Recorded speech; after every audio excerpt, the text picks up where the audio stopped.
E nós vamos conversar com a coordenadora de defesa criminal da Defensoria Pública do Rio de Janeiro, Lúcia Helena Oliveira. Bom dia, Lúcia.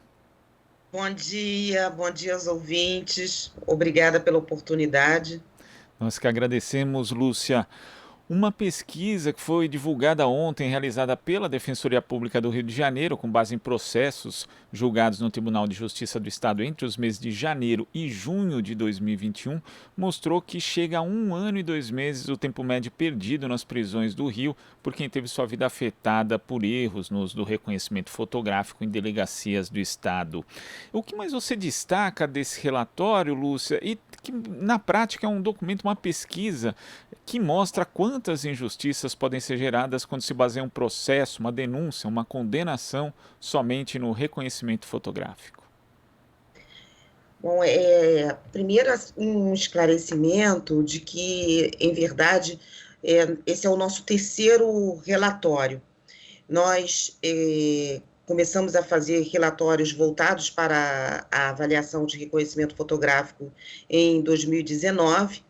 E essa última pesquisa que lançamos ontem, ela parte para uma análise um pouco diferente, porque avalia as decisões do Tribunal de Justiça do Estado do Rio de Janeiro. Mas eu destaco isso exatamente para dizer que nas três pesquisas a gente identifica o perfil de pessoas, o perfil semelhante nas três pesquisas. Nós estamos falando de jovens, de homens jovens negros que vêm sendo condenados injustamente por conta de reconhecimento por fotos, né? Nós estamos falando de um grande percentual de prisão preventiva decretada com base em reconhecimento por fotos, e isso é identificado nas três pesquisas, nos três relatórios que nós apresentamos. Quer dizer, e também existe, né, essa questão justamente do perfil racial, né, porque, segundo o estudo, entre os réus julgados, 63,74% são negros, somando-se os pretos e pardos, conforme a definição do IBGE. Então, existe, na verdade, um reflexo do nosso racismo estrutural nesse reconhecimento, Lúcia? Sim, em verdade, não dá para. Claro que nós temos que linkar o resultado com o racismo estrutural, essa avaliação ela é muito necessária. Até porque nós identificamos também, quando a gente parte até para outras análises do sistema penal, nós identificamos que a maioria das pessoas que ingressam no sistema penal são também, essa maioria é também de pessoas negras. Nós identificamos também que temos um grande percentual de pessoas encarceradas negras dentro do universo de pessoas presas, ocupando o Brasil a terceira maior população carcerária. Nós encontramos um grande percentual de pessoas negras.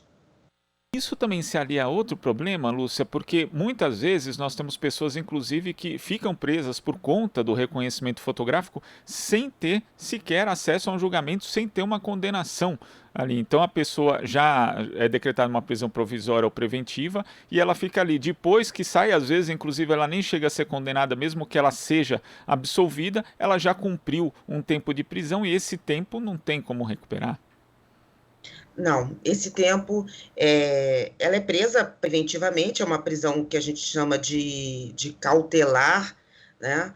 E ela é baseada em indícios suficientes de autoria, mas, lamentavelmente, a pessoa que fica presa e, ao final, ela é absolvida, a gente não tem como recuperar esse tempo de prisão. A pesquisa identifica, conforme vocês alertam, uma média de 1 ano e 2 meses de tempo de prisão das pessoas que foram absolvidas. E esse tempo é um tempo que a gente não tem como repor. Um dia de prisão é muito triste e a gente não consegue repor, né? A pessoa, há uma consequência muito grande disso tudo, porque a pessoa fica, além de privada da liberdade, ela está privada do contato com seus familiares, enfim, a sua vida toda ela muda, né? Não há como dizer diferente. Ela é privada do contato com seus familiares, muitas das vezes essas pessoas podem perder um emprego, muitas das vezes essa pessoa é arrimo de família, então a família ela é desestruturada por conta da prisão daquela pessoa. Enfim, as consequências, ela não é só para aquele que é privado da liberdade, a consequência é também para as pessoas que cercam aquela pessoa que é privada da liberdade. E são impactos ainda maiores justamente para as pessoas que são atendidas pelas defensorias, que têm insuficiência de renda para conseguir um advogado. Então, a pessoa depois fica estigmatizada também, né, por ser egressa do sistema penal, mesmo às vezes sem condenação, Lúcia. Sim, na verdade, imagina que essa pessoa ela tenha uma anotação na sua folha penal por crime de roubo, e o fato dela ter essa anotação na sua folha penal, muito embora a nossa lei, a nossa Constituição Federal fale do princípio da presunção de inocência, mas, por exemplo, se ela ainda não foi julgada e ela vai procurar um emprego e ela está respondendo a um processo por um crime de roubo, é claro que ela tem dificuldade, sim, né? Ela tem dificuldade de ser inserida no mercado de trabalho.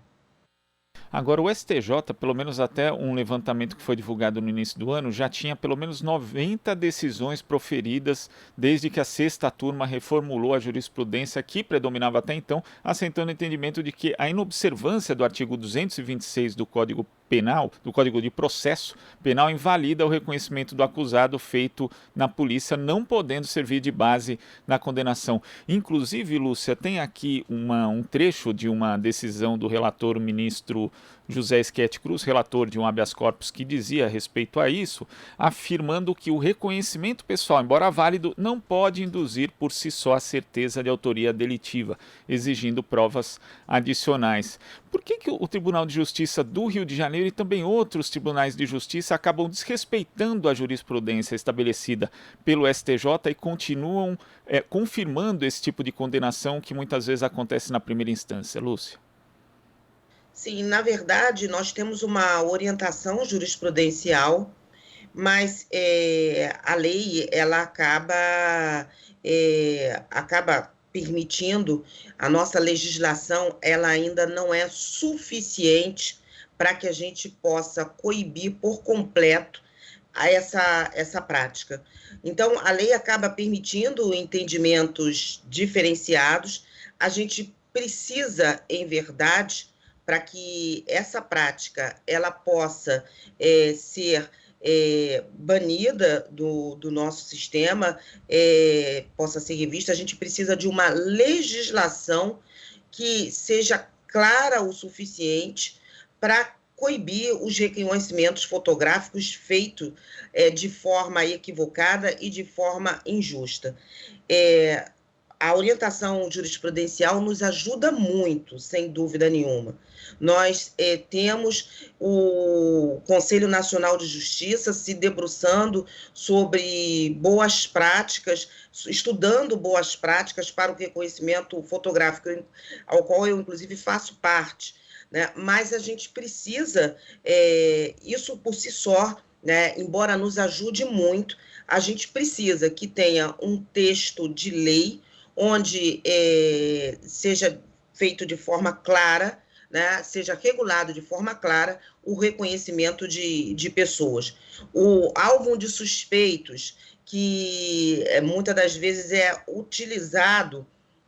são utilizados para se chancelar o reconhecimento, nós não temos uma legislação transparente sobre a forma como esse álbum de suspeito ele é criado, sobre as fotos que são inseridas no álbum de suspeitos. A pesquisa, ela identifica que nós temos fotos que foram mostradas à pessoa no denominado show-up, que é mostrar uma única foto para a vítima. Essa prática, ela não pode ser aceita. Nós não podemos permitir que sejam colhidas fotos de redes sociais e essas fotos sejam levadas para reconhecimento, porque elas estão à margem de um reconhecimento justo, à margem das garantias mínimas de direitos. Então, a gente precisa de uma legislação transparente, sólida, para que possa diminuir esses equívocos que a gente vem apontando. E o relatório diz respeito ao reconhecimento fotográfico, Lúcia, mas nós temos casos, inclusive, de condenações que foram feitas até mesmo com reconhecimento por voz, né? Inclusive o STJ também já tornou nulas condenações nesse sentido, tendo como base o reconhecimento por voz, que é algo que sequer se prevê na legislação, mas ainda assim esse tipo de caso acontece. A que você atribui essa facilidade para se denunciar, né? Denunciar, no caso, o papel do Ministério Público, apresentar denúncias com tão pouca base e também uma vontade tão grande de condenar por parte do nosso sistema de justiça, Lúcia? Nós precisamos mudar os nossos entendimentos, o nosso comprometimento com a aplicação do direito penal e do direito processual penal. É preciso que haja um compromisso, e eu diria que esse compromisso ele é de todos nós, de todos os atores do sistema de justiça, no sentido de observar as garantias mínimas de direito, observar aquilo que preconiza, aquilo que dita a nossa Constituição Federal, sobretudo quando a gente fala do princípio da presunção de inocência, não é? Então, na verdade, a gente precisa, né, é necessário que haja um empenho de todos nós para rever essa cultura de uma certa forma punitivista que a gente vem verificando no dia a dia.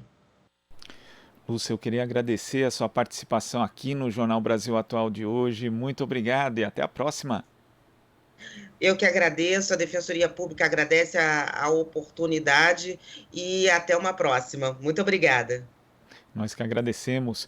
Conversamos aqui com a coordenadora de Defesa Criminal da Defensoria Pública do Rio de Janeiro, Lúcia Helena Oliveira. Você está ouvindo Jornal Brasil Atual. As notícias que os outros não dão.